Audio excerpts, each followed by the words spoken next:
नमस्कार दोस्तों, स्वागत है आपका मेरे यूट्यूब चैनल दिव्य भक्ति में। तो कैसे हैं आप लोग? आशा करती हूँ कि स्वस्थ होंगे, मस्त होंगे। तो आज की वीडियो में हम जानेंगे वट सावित्री व्रत कब रखा जाएगा, इसका शुभ मुहूर्त क्या होगा, पूजा विधि क्या है, महत्व क्या है। तो वीडियो में अंत तक बने रहिए। वीडियो अच्छी लगे तो फ्रेंड और फैमिली में ज़रूर शेयर कर दीजिए। वट सावित्री हिंदू धर्म का प्रमुख त्यौहार माना जाता है, जिसे हर साल जेठ महीने की अमावस्या तिथि पर मनाया जाता है। इस दिन मुख्य रूप से बरगद के पेड़ की पूजा की जाती है। इसके अलावा सुहागिनें पति की लंबी उम्र, अच्छे स्वास्थ्य और तरक्की के लिए निर्जला उपवास भी रखती हैं। मान्यता है कि इस दिन देवी सावित्री ने अपनी कठोर तपस्या से पति सत्यवान के प्राण यमराज से वापस लेके आई थी, इसलिए इस तिथि पर उनकी पूजा और त्याग का स्मरण किया जाता है।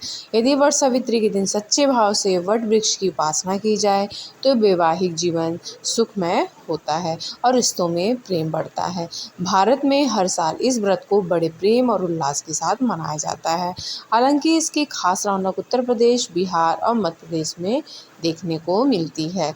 यहाँ सभी महिलाएं एकजुट होकर वट वृक्ष की पूजा करती हैं, कथा सुनती हैं और इसे बड़ा अमावस, बरगदही और वट अमावस्या भी कहते हैं।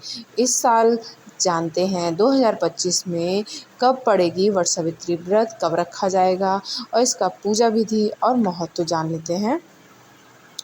वैदिक पंचांग के अनुसार जेठ महीने की अमावस्या तिथि 26 मई को दोपहर 12:11 पर शुरू होगी और इसका समापन 27 मई को सुबह 8:31 पर होगा। उदय तिथि के अनुसार वट सावित्री का व्रत 26 मई 2025 को रखा जाएगा। अब हम जान लेते हैं वट सावित्री व्रत का शुभ मुहूर्त क्या है। वट सावित्री व्रत के दिन वट वृक्ष यानी बरगद के पेड़ का पूजा किया जाता है। इस दिन सुबह 4:03 से लेकर 4:44 तक ब्रह्म मुहूर्त रहेगा। वहीं दोपहर 2:36 से लेकर 3:31 तक विजय मुहूर्त रहेगा। कहते हैं शुभ मुहूर्त में पूजा करने से शुभ फल की प्राप्ति होती है। अब हम जान लेते हैं वट सावित्री व्रत का महत्व क्या है। हिंदी धर्म में प्रत्येक सुहागिनी महिला के लिए वट सावित्री व्रत बहुत ही खास माना जाता है। सभी महिलाओं के लिए ये वट सावित्री व्रत बहुत ही खास होता है। इस दिन महिलाएं अपने पति की लंबी उम्र, अच्छे स्वास्थ्य और सुखी दाम्पत्य जीवन की कामना से व्रत रखती हैं।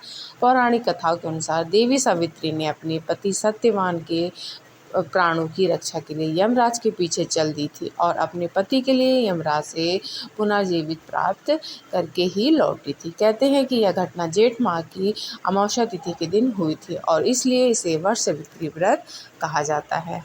अब हम जानते हैं वट सावित्री व्रत की पूजा सामग्री क्या होनी चाहिए। दीप बत्ती रख लें, देसी घी, पान, सुपारी, गंगा जल, पवित्र जल, केले का पत्ता, सिंदूर, रोली, हल्दी और नए वस्त्र, फूल, भीगा हुआ काला चना, अक्षत, बांस का पंखा और कलावा या सफ़ेद सूत, तांबे के लोटे में गंगा जल मिला हुआ जल, कलावा या सफ़ेद हल्दी में रंगा हुआ सूत, वट वृक्ष की डाल, धूप बत्ती, मौसमी फल जैसे आम, लीची, तरबूज, मिठाई। अब हम जान लेते हैं वट सावित्री व्रत की पूजा विधि। वट सावित्री के दिन महिलाएं सुबह स्नान करें, फिर साफ लाल पीले रंग के वस्त्र पहनें। इस दौरान पूरा 16 श्रृंगार अवश्य करें।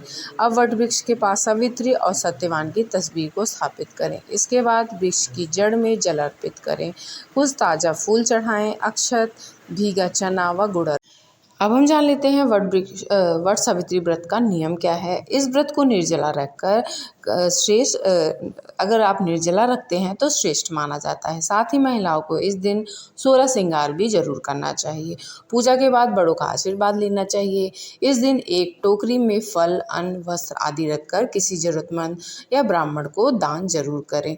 इससे आपको शुभ फल मिलता है। अब हम जान लेते हैं वट वृक्ष की परिक्रमा कैसे करें। वट वृक्ष की परिक्रमा हमेशा घड़ी की दिशा में ही करनी चाहिए। परिक्रमा करते समय 7 बार धागा या कलावा पेड़ के चारों ओर लपेटा जाना चाहिए। तो इसी के साथ मैं अपनी वीडियो को समाप्त करती हूँ। आशा करती हूँ आपको ये जानकारी अच्छी लगी होगी। तो सभी को वट सावित्री व्रत की बहुत ही हार्दिक शुभकामनाएं। माता रानी सबका सुहाग अमर करें। तो इसी कामना के साथ हम इस वीडियो का अंत करते हैं। तो चलिए मिलते हैं एक और नई वीडियो के साथ। तब तक के लिए जय श्री कृष्ण। स्वस्थ रहिए, मस्त रहिए।